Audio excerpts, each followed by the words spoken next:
Hello everyone, I hope that you're doing amazing wherever you are in the world. My name is Shikha and I welcome you to my channel. As always, I'm really grateful that you're listening, subscribing and commenting. I appreciate your support.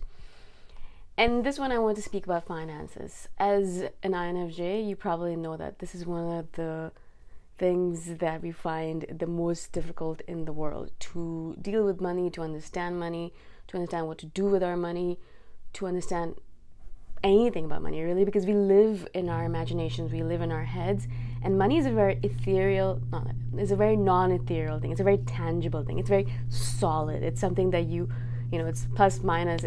Obviously, if you want to look at the essence of it, it is in space. It is not really backed by solid gold as it was in the past. So you might think, oh, it's just numbers. Yeah, it's just numbers. But to live in the real world, you need to pay solid money to someone to get solid goods back or digital goods back. But in general, money is a very non-imaginative substance, if you think about it that way. I actually think of it as my friend, as my soldiers. They're going out and doing work for me.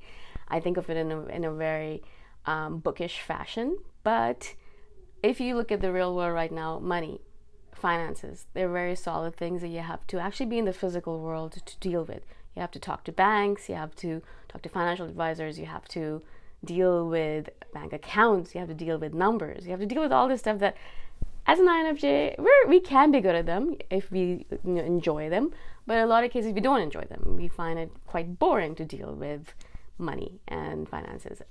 Also, we are a little bit fearful of them because we're afraid of making mistakes. We're also afraid of rejection, and money is you constantly have to deal with the rejection, like making wrong decisions, dealing with your money going down, going up, all of this stuff, right? Hopefully going up. So I wanted to kind of give some tips on how I deal with it, because over a long period of time, as I've been dealing with money, now finally I have the sense that I have become a sort of master to money or a friend to money rather than an enemy. We're not enemies anymore. In the past, when I was younger, I used to think of money as my enemy. I used to think of it as something that is there and I have to deal with it, and it's annoying, but I don't know how to, and I'm confused, and it was a really tumultuous relationship for a long period of time. But finally, using systems and putting things into place that makes me understand money a little bit more, also kind of spending more time on it, also realizing that I'm not as bad at managing it as I thought I was. All of this stuff has kind of taught me some lessons, and I want to share that with you. So the first thing, as I've always said in everything about INFJs, you have to create systems for your life. So no matter what you're doing, systems for your relationships, systems for your money, systems for your education, systems for the future, everything has to be set up in a certain kind of system so that you don't have to worry about it too much, because we're not good at it. We're just not good at doing things on a regular basis without having a system set up. So for example, investing into stocks or investing into the market or investing into your retirement account. This is something that a lot of people can do without, putting automations in place. They can actually get up every month and be like, oh, I have to put some money into my retirement account. Let me do that now. Yeah. So those are like neurotypical people, or like people who mostly can do things with finances without feeling a great deal of pressure on them.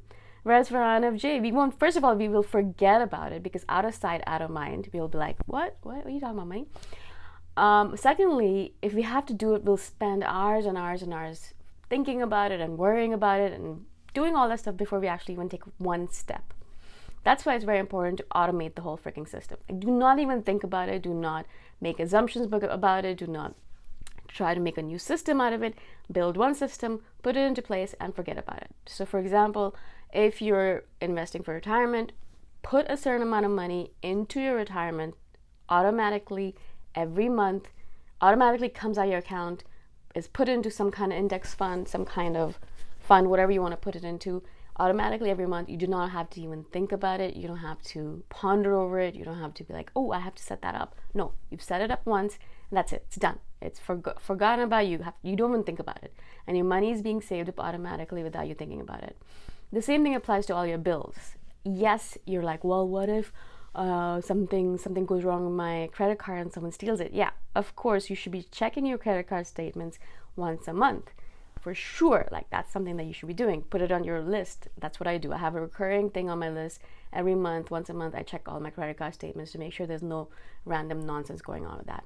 Another system I've set up in place is that I have alerts set up whenever anything is purchased on my credit card. Because I travel a lot and I'm using my credit cards in all sorts of random places, I get my credit card number stolen quite a bit. More so than regular people who live in one place. And so as soon as someone uses my credit card, I get an alert in my email and a notification saying this has been purchased on your credit card. A lot of times it's me purchasing it, so I'm like, oh, okay, cool, this is what I did. Sometimes it's not me, and I get an alert. Actually, I was in the gym once and I was like on my spin class doing my thing, and I come out of it and I'm chilling and I'm like wiping my sweat off, and I look at my phone and there's an alert saying that you bought some hotel rooms. You booked a hotel room in New York for like $800, and I'm thinking to myself, yeah, I didn't. And so instantly I call my bank, cancel the card, blah blah. So that's another system I've set in place, so I don't have to think about it. I have automated all my payments, but I also have alerts set up, so if anything random happens on my cards, that someone purchases things that I do not like, that I did not do, then I can call them and make sure that they know about it. So again, two systems in place for my credit cards: automatic payments and alerts, right? This way, I don't have to think about it. I don't have to be like, oh my gosh, shoot, I didn't pay my credit card bill this month. No, none of that nonsense, because you're going to forget. I used to forget all the time before I set up automated systems. It's just the way we are. We're in our projects, we're in our heads. We don't think about, oh, it's the first of the month or the third of the month, my credit card bill is due. Nah. You don't think about that time. Even if you get an email in your, about the credit card bill is due, you'll look at the email and something will happen and you'll get distracted and you'll forget about the email that it ever existed. And then like 2 weeks later, you're like, oopsie, I didn't pay my bill. So do not even do that kind of stuff. Just have it automatically paid off. Don't think about it. Don't make a huge mess out of it. Don't pay overdue bills and all that interest and stuff. Just not worth it. Okay. So that's again another thing. Automate as much as possible. As much as possible, I automate as much of my finances as possible. As much of my finances as possible. So all my investments are automated. All my credit card and other bills are automated. All of my property taxes and mortgage payments, obviously, absolutely automated. There's no way I'd remember to pay them. No way in hell.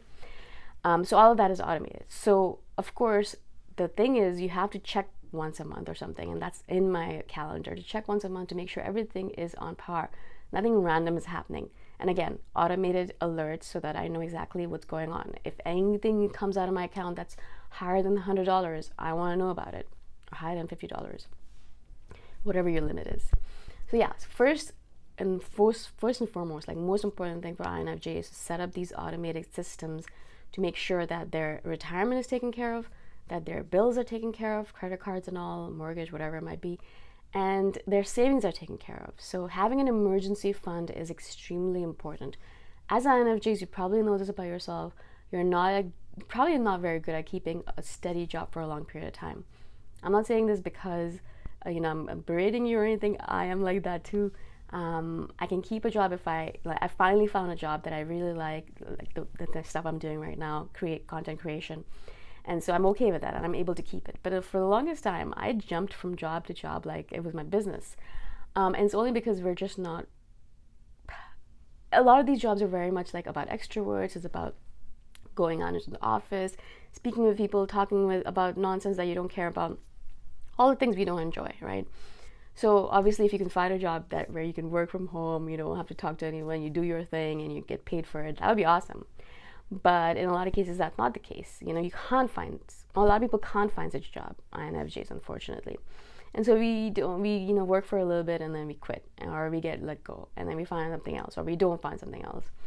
And so that means that your income is probably quite erratic. It comes and goes, To make sure that you have a certain amount of cushion for those months that you don't have a job or those weeks that you don't have a job, make sure you have an emergency fund. It has to be 6 months of expenses, a year if you're extremely tumultuous, like if you're chaotic about getting jobs. And that way, when you do lose a job, you have a little bit of cushion. You don't have to be fearful and scared in survival mode, freaking out because you don't have a job and you don't have any money. And then you have to ask people for help, and you don't have to do all that nonsense, which INFJs don't like. So that way you have an emergency fund. Something happens to your job, you are able to work, you're able to use that fund, that money, to live for 2, 3, 4 months while you're looking for another job, right? It reduces the pressure on you, makes you feel a lot better about the way your life is going. And also just having a little bit of cash in the bank, just cash, not even invested, just cash, sitting there and protecting you feels quite good to an INFJ. It gives them a safety, security net that they need. As INFJs, we need that. We really do. I will tell you, it makes a huge difference to your mental psyche. And it seems like a very small thing, but it's very important. So again, make sure you have an emergency fund of at least 3 to 6 months, if not more. A year would be ideal. And so you have that, and then you have options, you have freedom. Like if you don't like the job that you're in right now, you can be like, I have an emergency fund, so I'm gonna quit this job, I'm gonna find something else. Or you have the freedom to say, I really want to take 3 months off, I feel burnt out, I'm going to take 3 months off and relax and then find another job. It gives you a lot of freedom, and as an INFJ, you know freedom is key. So these are around three suggestions that I have for reducing financial pressure on you and to become a little bit more financial savvy. If you liked the suggestions and if you've put into place some other suggestions that I haven't mentioned, please let me know. I'd love to hear how you manage your money. And if you want me to do another video of other suggestions on how to manage your money, because I have lots of systems set up in place, then let me know and I'll do another video as well. Again, thank you so much for listening, for watching. I really appreciate all of your support, and I shall see you the next time around. Bye for now.